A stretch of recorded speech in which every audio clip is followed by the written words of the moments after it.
friend Clueless. We're your hosts. I'm Jenna. And I'm Lara. I'm Krista. And I'm Kayla.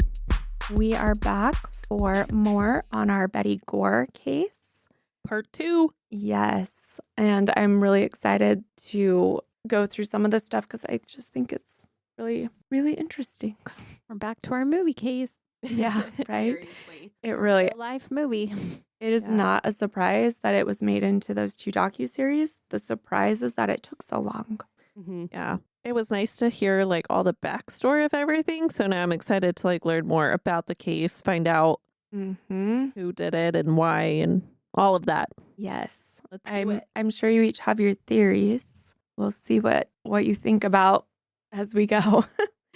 All right. So we're going to jump back into 1980, and Alan Gore is in with Chief Abbott for another interview.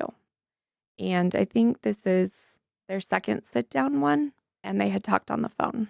So he called to tell him about the affair and then went in for another interview. Exactly. Okay. Yep. So now they're sitting across from each other, and Chief Abbott says, Candy already told us about the affair. It was a lie. Candy hadn't confessed, but Alan didn't know that.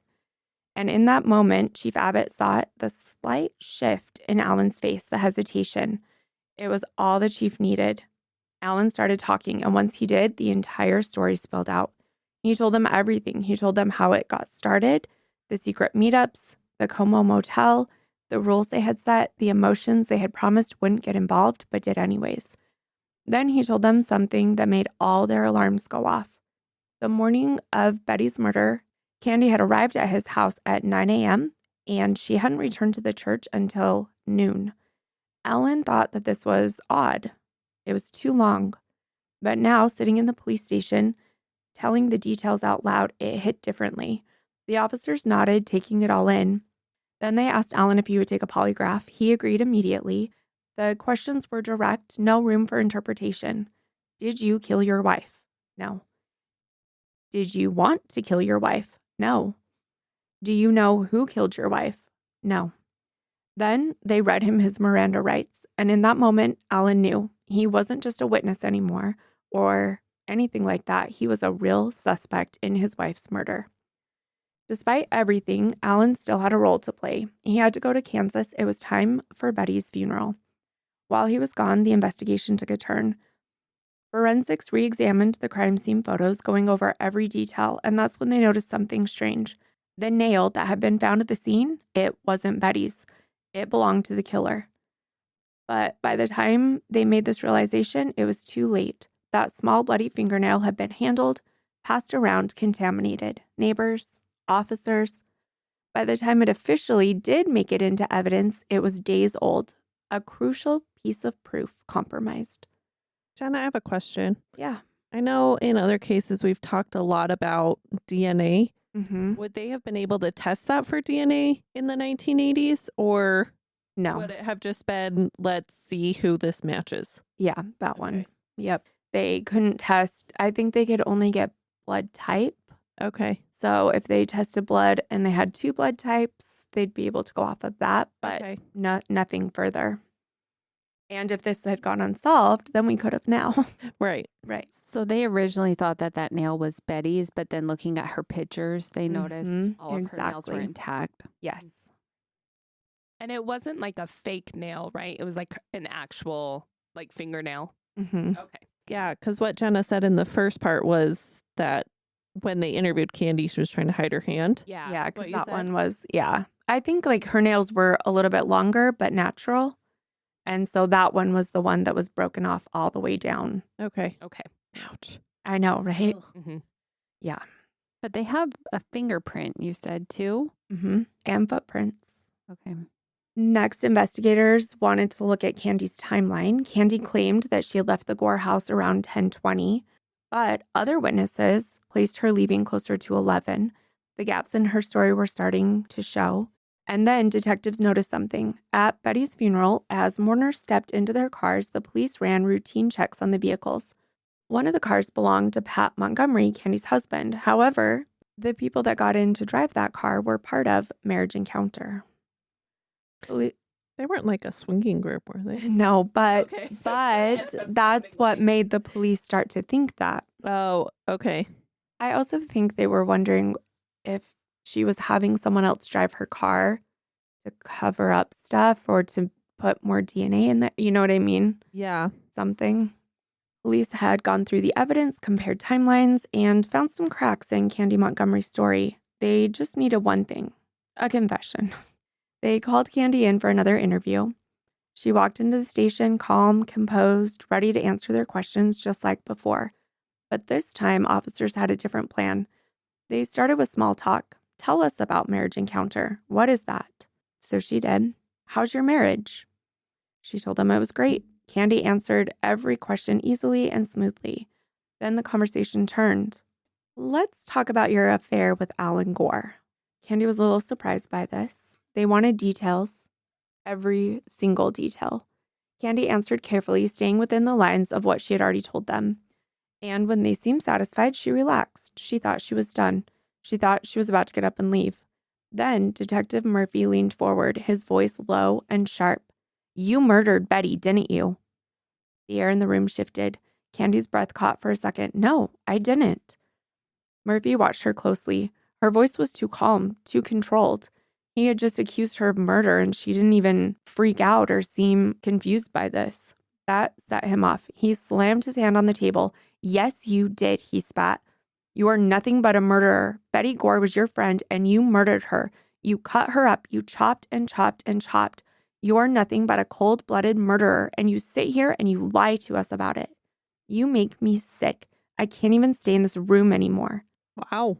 Yeah. Murphy stormed out, leaving Candy alone with the weight of his words, but she didn't break. When they returned, the officers laid out the evidence. When Candy had gotten there, they had asked for her fingerprints, calling it routine. Now they showed her a picture of the bloody fingerprint at the scene and told her it was the same as hers. They also told her they had her footprints at the crime scene. It was the same size she wore. The noose was tightening.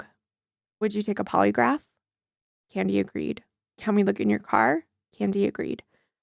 An officer went outside, searching her vehicle, looking for anything that could tie her to the murder. Then, in the back seat, he saw them. Her sandals. The soles were distinct, maybe matching the small footprints they found at the scene. We need to keep these. Did they look at her fingernails?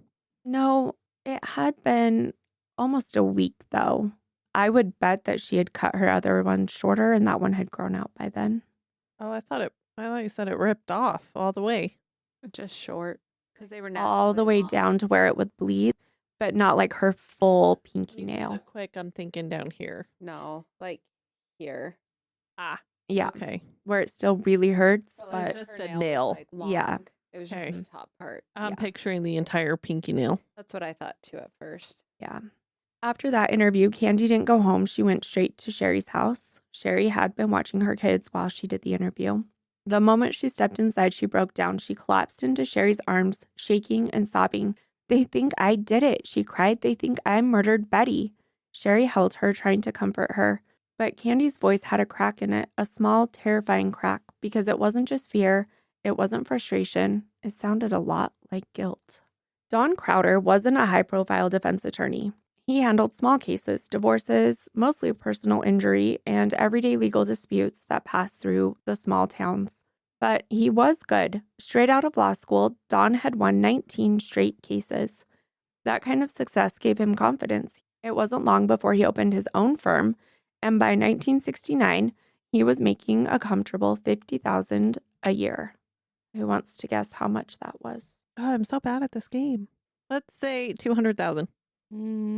Maybe 260. 150. Oh, I'm right in the middle. Mhm. 2 billion. Okay, ready? 420,000. I knew it should've gone higher. You're way off. He was making good money. That's crazy that it's gone up that much in almost 60 years. I know. Dan wasn't famous, he wasn't flashy, but he was competitive and he hated to lose. Pat Montgomery picked up the phone and called Don. There was no hesitation. Can we meet? Pat asked. Don could hear the tension in his voice. The cops are really looking at Candy. They think she did this. Don agreed immediately. That night, Pat and Candy sat in front of him, laying everything out. Don listened, nodding along, asking a few basic questions. Then Pat said something that made Don freeze. Candy had an affair with Alan Gore. For the first time, Don really looked at Candy. Hold on, he said, raising his hand. You need to retain me as your attorney. That way we have client confidentiality. Pat, write me a check. Let's say $100 so we're good to talk freely. Pat pulled out his checkbook and scribbled out the amount. And just like that, Don Crowder became Candy Montgomery's lawyer. Don couldn't believe what he was hearing. Candy and Alan, really? He had never seen that coming. And if he hadn't seen it, maybe the police hadn't either, which meant there was still a way out of this. Don't take the polygraph, Don instructed Candy. She nodded. Ask the women from Bible study if they remember what you were wearing before and after you went to Betty's house last Friday. Details mattered, and so did strategy. Don Crowder wasn't a smooth talker. He wasn't the kind of lawyer who could charm a jury with effortless storytelling. In fact, he was actually shy. But underneath that quiet demeanor, there was rage. Uncontrollable, sudden. And Candy Montgomery, she was one of his favorite people. She was a spitfire, a debater, someone who could match his energy and his quick thinking. They had gone out on group dates before, and Don had noticed her, how she lit up her room, how she loved to dance, how she brought energy wherever she went. This wasn't just a client, this was Candy, and Don believed in her. That night at home, he started a list of all the reasons why Candy couldn't have committed murder. First up, size. Betty was at least 30 pounds heavier than Candy. Could she really have overpowered her? Why an axe? It was brutal. It was personal. If Candy had planned this, wouldn't she have chosen something simpler? The clothing. Candy had returned to church wearing the same clothes. No blood, no signs of a struggle. Her demeanor, she'd been calm, collected, not the behavior of someone who just had committed a violent, frenzied murder. The pieces didn't fit, and Don Crowder vowed to fight like hell to prove it. Okay, not the demeanor of a sane person who just created murder, but True. The next morning, Candy and Pat walked into Don's law office. This time, it wasn't just a conversation. Pat pulled out his notebook and wrote a check for $2,000. It was everything they had in the bank, a gamble, a desperate move, and a last-ditch effort to keep Candy from going to prison.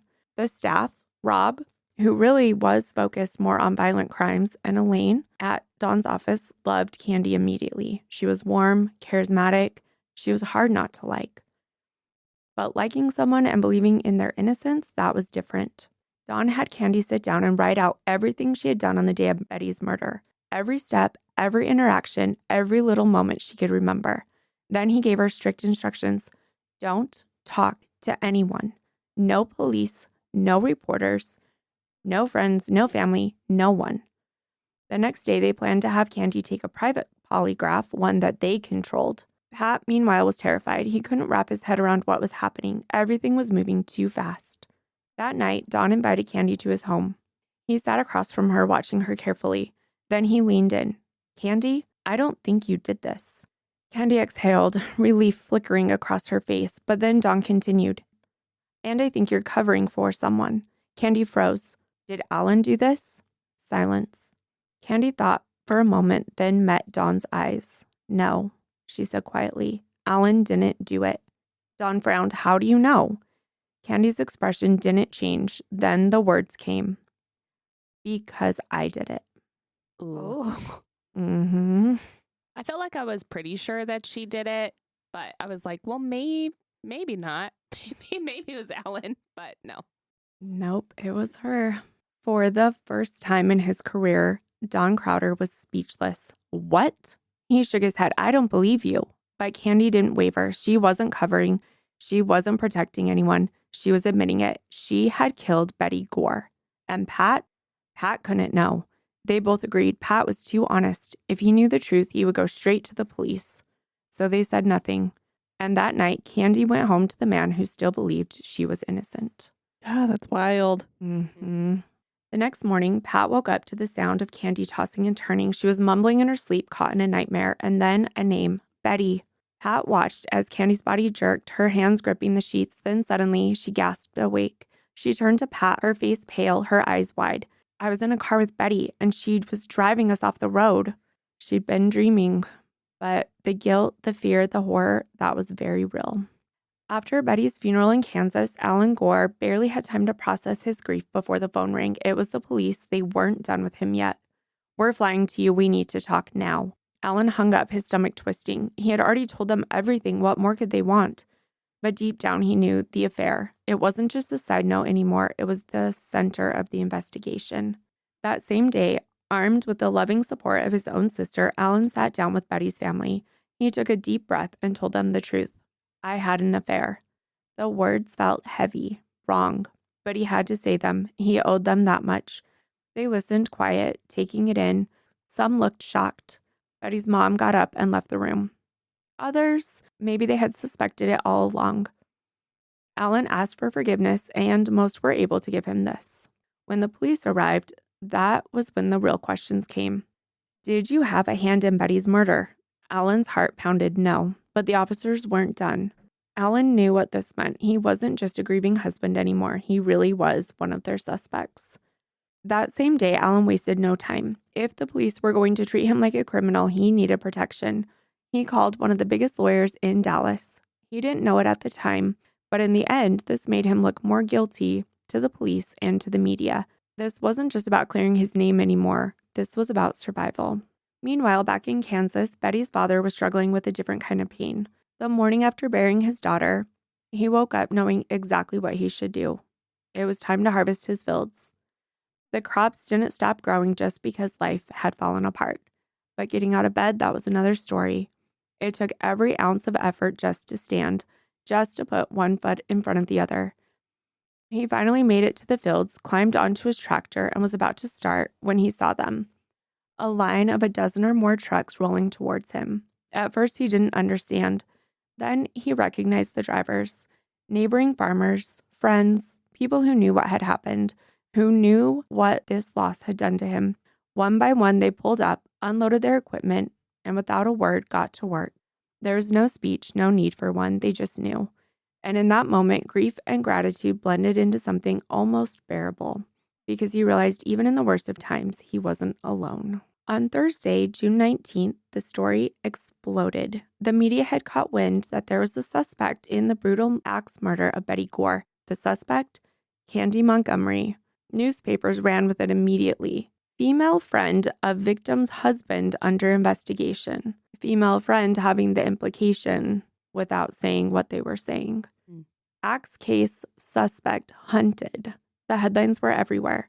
For the first time, Candy's carefully controlled world was crumbling in public view. At home, Pat was unraveling. The evidence was piling up. The bloody fingerprint, Candy's bloody fingerprint, had been found at the scene. How is that possible? He demanded. Candy looked at him wide-eyed, shaking her head. I don't know. Pat wanted to believe her, but now even he wasn't sure. I feel like after the affair, he should be a little more skeptical of what she's saying, that she hid it from him. But I don't know. It's still your wife. You want to believe in them, but I don't think you want to think the person you're married to is a murderer, So I think you're going to want to try and give them the benefit of the doubt as much as you can. Yeah, I mean, just with the evidence that's coming up, I'd be questioning her a lot. More, and we don't know how much. I'm sure he would. Maybe he was more than he wants to say, but yeah. Probably just trying to survive. Well, they had done that marriage encounter thing, so maybe their relationship was a little bit better now, and he thought they had more trust with each other. Yeah. He probably doesn't know about the other affair she had. He does not. Yeah. So. Yeah. Yep. He's going to find out, though. Poor Pat. I know. I feel bad for him. So the same day that the newspaper articles came out, Candy went back to Dawn's office. This time it wasn't just about strategy, it was more. She was set to take a polygraph and sit for another round of questioning. Across town, Alan Gore was doing the same. The police ran him through another polygraph test. Do you know who caused your wife's death? Did you cause it? Were you there? Did you plan or set it up with anyone? Did you know your wife had been killed when you got to Minnesota? Do you know anything about your wife's death that you are deliberately withholding? Are you withholding any information about your wife's death? Alan answered every question. No, no, no. In the end, he passed. For now, he was cleared. Meanwhile, Candy, sitting at her polygraph, Before they took her in for a physical examination, the doctor's notes were concerning. She had bruises on her thighs. She had a deep bruise on her left breast. She had a cut at her hairline. She was shaking with anxiety. She also had a really deep cut on her toe. The polygraph came next. The results, we'll get to those. Candy didn't stick around long. After staying with Sherry for a few days, she and Pat packed up. They needed distance. They drove 30 minutes away to stay with Pat's father, because now their quiet little life in their quiet town, it was gone, and Candy Montgomery's name was everywhere. June 26, 1980, it was happening. Candy Montgomery was about to be arrested. Her legal team scrambled to get ahead of it. They worked out a deal. She would turn herself in, get processed, and post bond immediately, so she was not planning to spend a single night in jail. The bond was set at $100,000. That meant they needed $10,000 right away. At first, it seemed doable, but then the bondsman got nervous. This case wasn't just any case, it was everywhere. Newspapers, radio, television. This was a murder case. And suddenly, $10,000 wasn't enough. The bondsman hesitated, then made a demand. He needed the deed to the Montgomery house. Candy and Pat had no choice. They handed it over. By the time Candy was taken into custody, it was after 10 p.m. Outside the jail, a crowd had gathered. Candy's lawyers had been convinced that it was a good thing that it was so late. Nobody would be around or be there waiting. However, at least 100 people stood waiting and watching, all wanting to see her, the woman accused of hacking her friend to death with an axe. Reporters whispered. Photographers adjusted their lenses. Candy Montgomery was officially in the system. The moment she stepped inside, it was cold and harsh. 2 female officers told her a strip search was routine. The officers took one look at her and quickly made a decision. Her bruises needed to be examined immediately. They rushed her to the emergency room, took her in, and had a doctor go through all of her marks, all of her bruises, all of her cuts. Because whatever had happened inside Betty Gore's home, Candy Montgomery had marks to show for it. Her lawyers weren't able to get the bond figured out, and Candy ended up spending the night in jail, and they put her in a maximum security cell with padded walls, and she was there for the night. Oh, wow. She was able to get out the next morning, though, at least. Well, for her. For her. Yeah. On June 27th, 1980, it was the first time the world saw Candy Montgomery. Her picture from being taken into prison was everywhere. Newspapers, TV reports, and people couldn't stop talking about it. Because Candy Montgomery didn't look afraid. She didn't look ashamed. She looked like she was enjoying the attention. She came across as arrogant. One newspaper even called her a brazen hussy. The public had made up his mind. This wasn't some fragile, grieving woman. This was a killer. The next morning, they had a bond hearing, and the judge allowed her to post bail. She could go home, but the trial was coming, and her lawyer, he had plans. Don Crowder wasn't just focused on the legal battle. He was focused on optics. How Candy looked to the jury would be just as important as what they heard in court. And Candy, right now, she didn't look like someone who needed sympathy. Don gave her very specific instructions. Lose weight, stop smoking, grow out your hair, and get rid of the curls. She needed to look frail. She needed to look soft. She needed to look like someone who couldn't have swung an axe 41 times. She needed to look like she was not a murderer. Meanwhile, the Methodist Church had chose its side. They rallied around Candy, defending her at every turn. She could never do something like this. This must be a mistake. The Candy we know would never hurt anyone. But the police weren't buying it. They were still building their case. That same day, they executed a search warrant of Candy's car. They wanted to check for any remaining evidence, blood, fibers, anything that could link her to the crime. At home, Pat Montgomery was doing some searching of his own. "Where are your flip-flops?" he asked Candy. She didn't hesitate. "I gave them to the police." Pat shook his head. "Not those ones, the other ones." Candy looked at him for a moment, then her answer came. "I threw them away." Pat paused, but then he dropped the subject. But deep down, they were covered in blood. Yeah, I had to. Yeah. she didn't just throw them away. She hacked them up with scissors and then threw them away. Gosh. Yeah. Pat knew deep down that Candy wasn't telling him everything. He considered that maybe she never would. Jackie Ponder came to visit Candy. She had been Candy's friend for years, but now she wasn't sure what to think. Candy seemed different, secretive, guarded. Jackie wanted answers.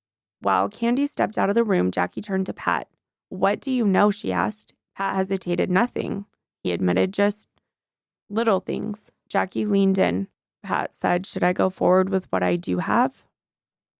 Jackie was asking if he believed it, if he really thought Candy could have done it. Finally, he spoke. "I don't know, but I do know this." And then he told her the bruises on Candy's body, the flip-flops she had thrown away, all the details that didn't make sense, the pieces that weren't adding up. That night, Pat confronted Candy. "Why are you being so secretive?" Candy barely looked up. "The lawyers told me to." That was it. No explanation, no reassurance, just another wall between them. The district attorney was frustrated. He had been on the job for 9 years, and in all that time, he had never had a case with so little evidence. Really, all the police had was one bloody fingerprint. That was it. The crime scene had been contaminated, vital evidence had been lost, and now they were trying to build a murder case with almost nothing. The search of Candy's car turned up something, but barely. A single minuscule drop of blood on the brake pedal, another just as small on the floor mat. So tiny they were almost undetectable, but there they were. And right now, that was all they had. The clock was ticking. Candy Montgomery's examining trial was set. By July 10th, the state had to indict her, and if they weren't, they had to drop the charges. And from the way things were going, they weren't just trying to prosecute Candy, they were trying to railroad her. The police kept asking for the clothes, the ones that Candy had been wearing the day of the murder. Don Crowder knew they weren't just asking, they were hunting. If he handed them over too soon, Candy might not even make it to trial, so he played his own game. Don put the clothes in a paper bag and every day swapped it out, trading it between himself, Rob, and Elaine, moving it around, never keeping it in the same place for too long. They kept it up for weeks, and when he was finally done, he handed the bag to Pat Montgomery. "Put it in the closet," he said, and there it stayed until after the trial. Okay. Don had bigger concerns. He was starting to feel watched, followed. He felt like maybe his phone was tapped. He wasn't sure.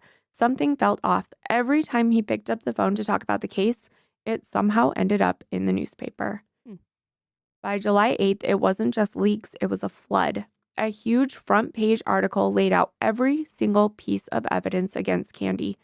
Every detail, every fact, concise and clear. Handed to the public before a jury was even selected. The trial hadn't even started, and Candy was already guilty in the court of public opinion. Inside the Montgomery home, though, there were still believers. Every day they received 6 or more cards from people at church and even from all over the state.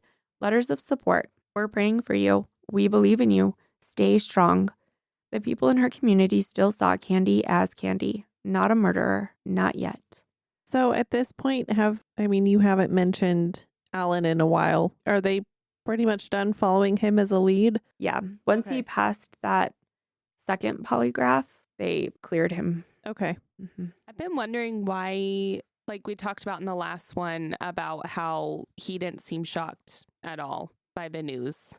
And I don't know if maybe he thought, oh, Candy's crazy, or I don't know, something like that. And I wonder if he had an inkling if it was her or not.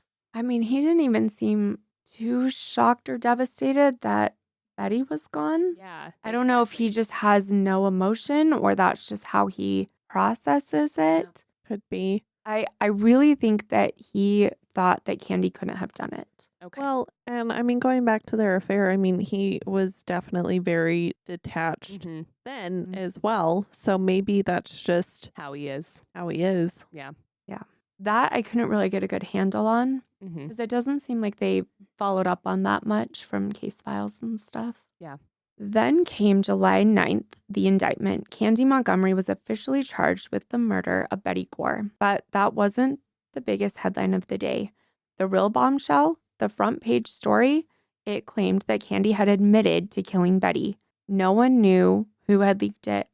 No one knew why. But now the whole world knew. Candy Montgomery had confessed.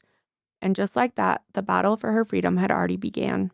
Candy and her lawyer, Rob, walked. So Rob works with Dawn. They're both working on this case together. But Rob does more. He's done more violent crimes and murders before, and it's more in his alley. he was going to be the one to do the whole case. Candy and her lawyer, Rob, walked into the courtroom with one goal in mind. They needed a gag order in place. The media had already painted her as guilty. The leaks had been nonstop. They had to stop it. As they walked in, things took an unexpected turn. Instead of the usual proceedings, the judge called for a bond hearing immediately. Candy was blindsided by this. She wasn't prepared for this. The bond, it had already been set, but they decided they had one problem. Her bail's bondman wasn't acceptable to the court. They said that he wasn't worth enough money. They demanded an additional $15,000 before she could be released. And just like that, Candy found herself rearrested. Rob was furious. He had been blindsided. The entire process felt like a setup, like they were being railroaded. And of course, this all happened on a Friday, meaning Candy would have to stay in prison for at least 3 nights until Monday before anything could be resolved. So what they did was they looked at the appraised value usually to find out if a bondsman is worth enough to pay the bond if they have to. They had decided to reevaluate if he was worth enough, even though they had already done this. And they looked at his tax records. Your tax records are always going to show that you're worth less than the appraised value of your home, your business, everything like that. And that had never been done before. Oh, interesting. Mm-hmm. I didn't know they did that.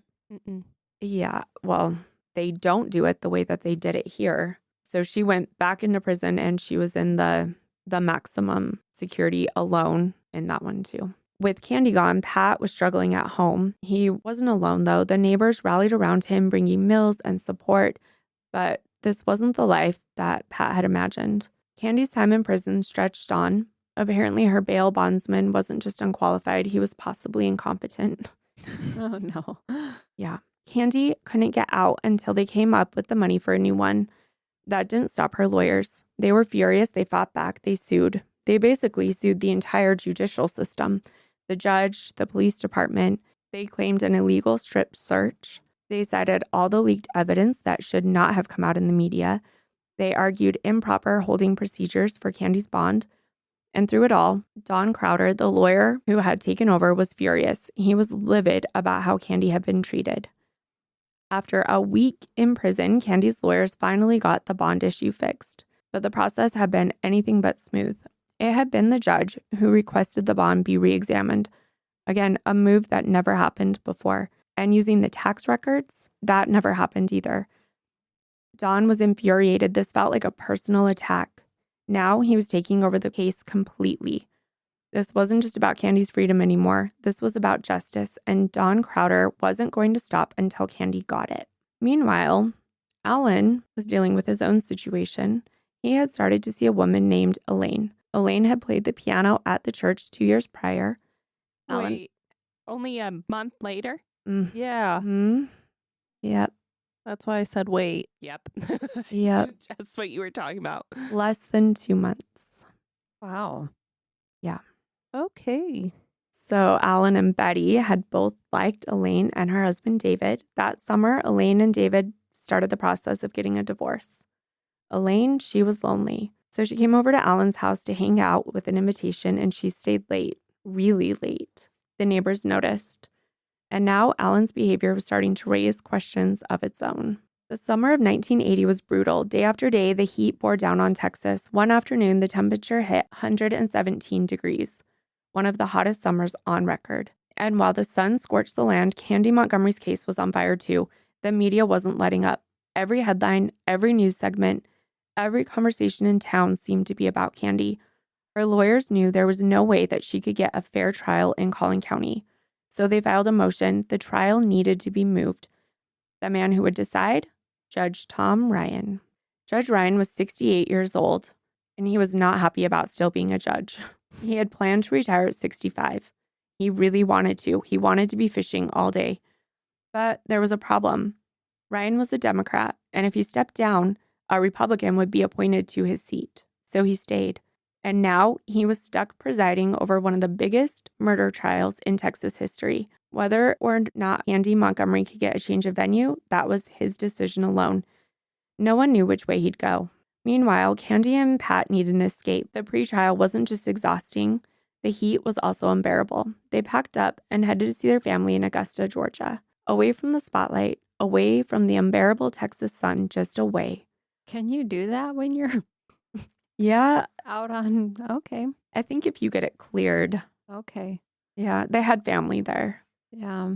It just seems like, oh, we're going to go to Georgia when I'm on. I know, right? I feel like most of the time they're like, don't leave the state. I know. Agreed.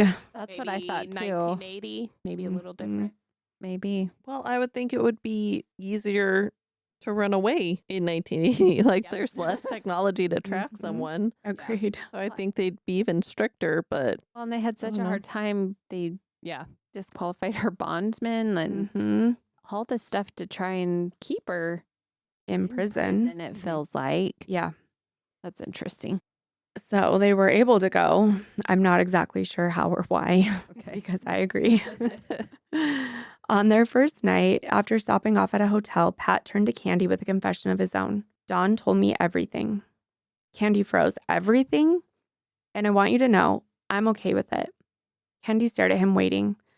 I'm just glad you're still alive. She had been bracing for anger, disgust, maybe the end of her marriage, but Pat wasn't leaving. He wasn't angry. He was relieved. For Candy, this might have been the biggest shock of them all. Yeah. I think I'd be a little scared to sleep if I knew my wife had hacked someone up with a axe. With an axe? Yep. Yeah. Yeah, I mean, Interesting. not ideal. He's very forgiving. He is. I was thinking that too. I'm Interesting. like, well, Mm-hmm. okay. Well, at least I know. Yeah, We yeah, can move on now. yeah. Yeah. He has other things to think about, I guess. I don't know. It's really interesting. Oh, Must And- have really loved her. Mm-hmm. I think he did. Yeah. It seems like it. In August, a neighbor glanced out their window and noticed something strange. A car was parked in the driveway at the Gore house. It wasn't Alan's, it wasn't Betty's, but it was there. And it wasn't the first time, and it wasn't the last. The next week, the same car showed up again. This time, the neighbor paid closer attention. They watched, they waited, and at 1 a.m., the car finally pulled away. Betty had been gone for less than 2 months, and now it looked like Alan Gore wasn't grieving anymore. The neighbor passed the tip along to detectives because in a town where everyone knew everyone, nobody forgot anything. Dr. Fred Fason was a psychiatrist in Houston, a sharp mind, a skeptic, a man who didn't waste time on cases he didn't believe in. And really, he didn't even want to be involved in cases. He lived in a very, very wealthy area outside of Houston and mostly just treated bored housewives and men who had sexual dysfunction. But he did have a reputation. Don Crowder tracked him down, desperate to find someone who could help explain Candy Montgomery. Dr. Fason listened carefully. Then he made one thing very clear. If she turns out to be a sociopath, I'll drop this case like a hot potato. But after speaking with her, he shook his head. I think she's being completely honest. I guess I'm your man. A few weeks later, Candy returned to Houston. This time, she wasn't alone. Elaine Carpenter, who worked with Don, accompanied her. Candy was nervous, unsure of what to expect. But she liked Dr. Fason immediately. She felt comfortable in his office. She felt safe. And when their session started, she opened up. For hours, she talked. She talked about control, about anger, about her fears. Then Dr. Fason suggested something different. I want to try hypnosis. Candy agreed, and within moments, she was under, deep. At first, it was quiet. Then suddenly, a shriek echoed from Dr. Fason's office. Low, guttural moans followed. Elaine, sitting in the waiting area, froze. It sounded like a nightmare, but it didn't stop. Again and again, the cries came, deeper, more raw. Elaine panicked. She picked up the phone and called Rob. What do I do? Rob's answer was calm. Let it continue. Inside the office, Dr. Fason spoke softly. Candy, you have to be completely honest. She nodded, still deeply under. Tell me everything. And then she did. What's happening? Candy, can you tell me? Her voice changed. Hate. What do you feel? Express your feelings. I hate her. I hate her. She messed up my whole life. I hate her. Dr. Fason's voice remained steady. Go to the utility room. Relax. What is happening? Go through it. Candy tensed. I won't let her hit me again. I don't want him. Dr. Fason leaned in. Do you remember being little? When have you felt like this before? Candy's voice softened. He asked, how old are you? 4. What happened? Her breathing grew faster. I lost it. What did you lose? The race? What race? How did you feel? Mad, furious. What will you do? I'm going to break it. What? The jar. Did you break it? I threw it against the pump. Back when Candy was growing up, she was an army brat that moved all over. One time they were living in France, and she challenged an older boy to a race. And the race was whoever ran to the water pump fastest got to fill up the water jug. So they ran. The older boy got there faster than her, and Candy took the water jug and slammed it against the water pump, breaking it and cutting herself in the process. Dr. Fason asked, are you scared? Yes. What did your mother say? Silence. Then, shh. What did she say, Candy? Shh. Dr. Fason waited. Then quietly, he asked, what do you see? Candy rubbed her head. I'm afraid. What hurts? It hurts. What hurts? Candy's hand clutched her scalp. I'm scared. And then suddenly Candy shrieked, a deep, terrifying wail. Dr. Fason didn't flinch. Kick and scream all you want. Candy writhed, her body tense. How did you feel when she said, shh? I wanted to kick and scream. Then do it. And she did. Her legs kicked wildly, her fists clenched. She screamed. Then, it hurts. Dr. Fason exhaled. It was time. Slowly, carefully, he brought her out of the trance. Candy sat there blinking as if waking from a long, dark dream. She didn't say anything, but for the first time, Candy Montgomery had relived everything, and now she couldn't run from it anymore. Candy Montgomery spent 4 hours in Dr. Fred Fason's office, 4 hours of unlocking memories, 4 hours of reliving the worst moments of her life. When she finally emerged, Elaine Carpenter expected her to look drained. Instead, she looked better than she had in weeks, as if something inside her had shifted. Dr. Fason wasn't done. He flew to Dallas to meet with Candy's legal team to show them exactly what he could do. They weren't sure what to expect. They had seen hypnosis in movies, sure, but this was something else. They watched as Fason guided Candy into a deep trance. Then he looked at them and said, watch this. He leaned down toward Candy and whispered, you will feel no pain. Then, without hesitation, he pricked her finger with a pin. Blood welled up at the surface. Candy didn't flinch. She didn't react. No reaction at all. The lawyers glanced at each other, but he wasn't done. It's getting cold in here, he told Candy. Freezing. Below 0. And then, before their eyes, goosebumps appeared on her skin. The room was warm, but Candy's body believed it was freezing. The lawyers were floored. This wasn't a trick. This was real. Then, Dr. Fason went through a lot of the same questions he had asked Candy before. The details of the day, her emotions, the rage, the fear, the moment everything snapped. But Candy was still controlled, and that was a problem. One of the lawyers leaned in. Could hypnosis bring out more emotion? They wanted tears, something that could move a jury. Dr. Fason thought about it. Then he tried something new. He planted a trigger phase deep in Candy's subconscious. When she heard it, she would break into tears. A guaranteed reaction, something they could use. That's so insane. I know, right? Hypnosis is crazy. It is when it actually works and you go that far under. Oof, wow. Yeah. Seems kind of manipulative for the jury. 100%. Yeah. Yeah.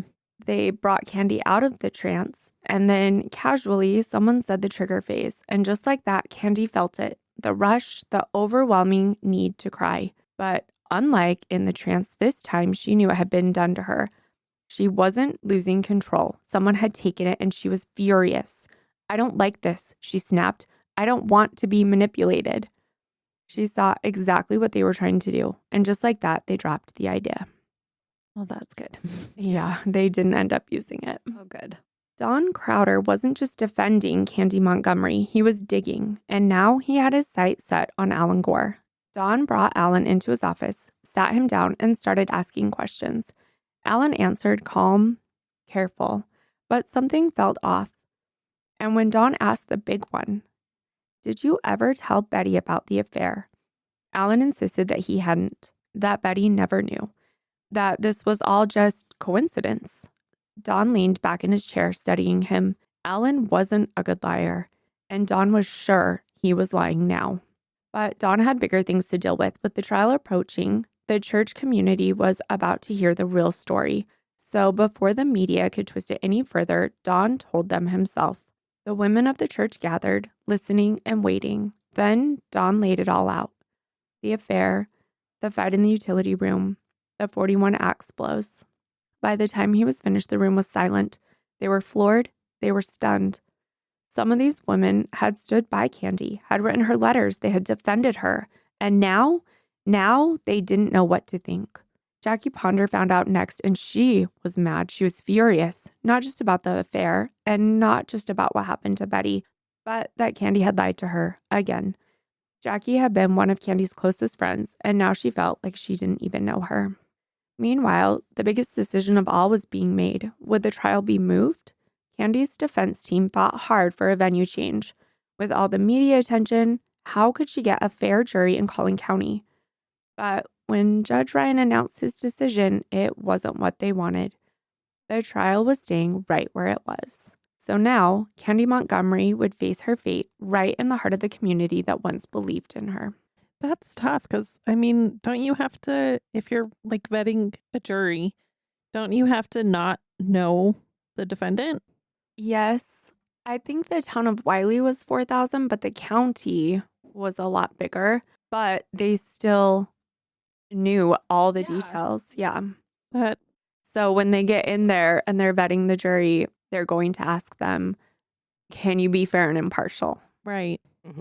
Whether people can or not, deep down, yeah, I don't really believe. But how easy is it to just say yes?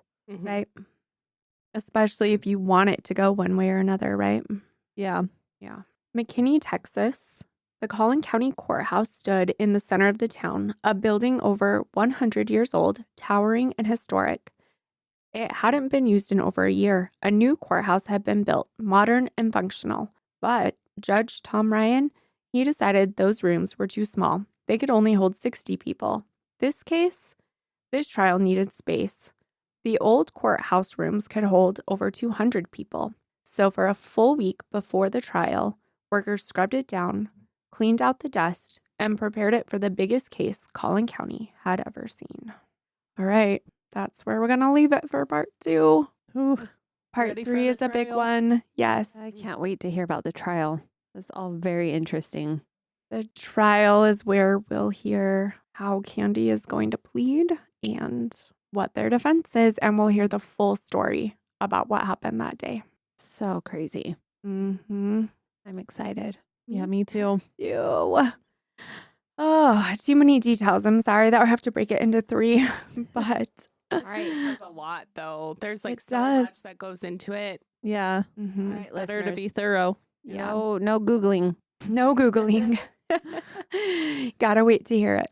Yes. All right. Well, thank you for joining us for this episode of Crime Clueless. We love that you will listen to our cases and spend time with us.